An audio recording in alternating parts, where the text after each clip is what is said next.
श्रीमान, क्या मैं अंदर आ सकता हूँ? जी आइए। नमस्ते, take your seat.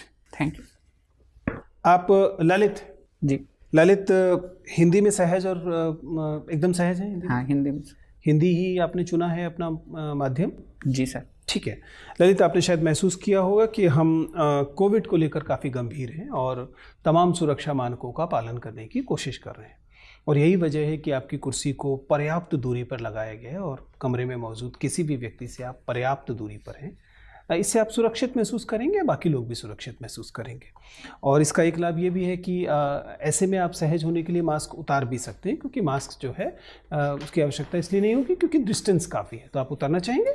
Ji sir. उतार लीजिए प्लीज़, पूरी तरह से उतार लीजिए। कंफर्टेबल हैं?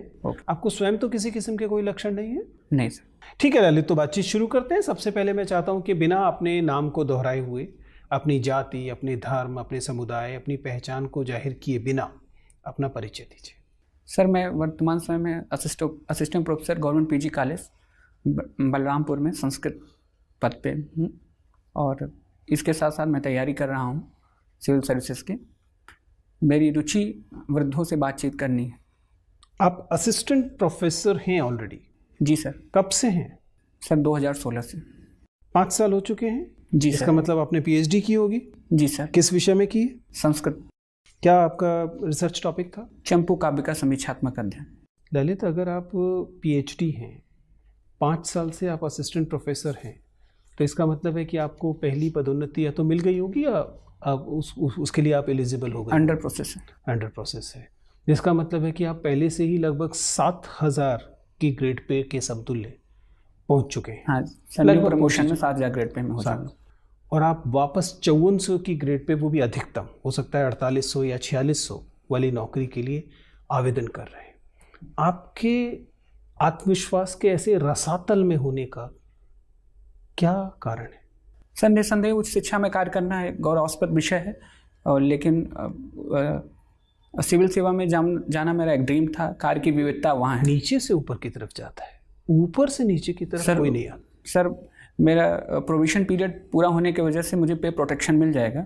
यदि मैं किसी नीचे पद पे जाऊंगा तो पे प्रोटेक्शन मिलेगा, पे स्केल नहीं मिलेगा। हाँ, निसंदेह पे स्केल।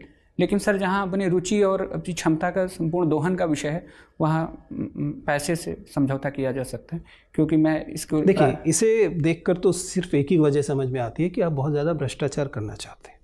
इसके अन्यथा एक संस्कृत का शिक्षक अपने ज्ञान का सबसे बेहतर इस्तेमाल जहाँ कर सकता है, संस्कृत का स्कॉलर, वहाँ आप ऑलरेडी हैं। आपको सरकार बहुत अच्छा वेतन दे रही है, आपको बहुत अच्छा सम्मान और प्रमोशन के एवेन्यूज़ दे रही है।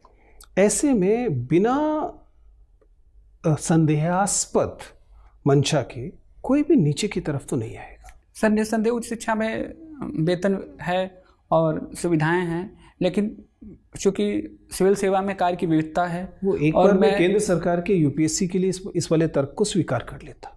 राज्य सरकार में, जिसमें कि आप 20 साल नौकरी करने के बाद उस आईएएस के आसपास पहुंचेंगे, जिसके बराबर बल्कि उससे थोड़ी सी बेहतर स्थिति में आप ऑलरेडी हैं।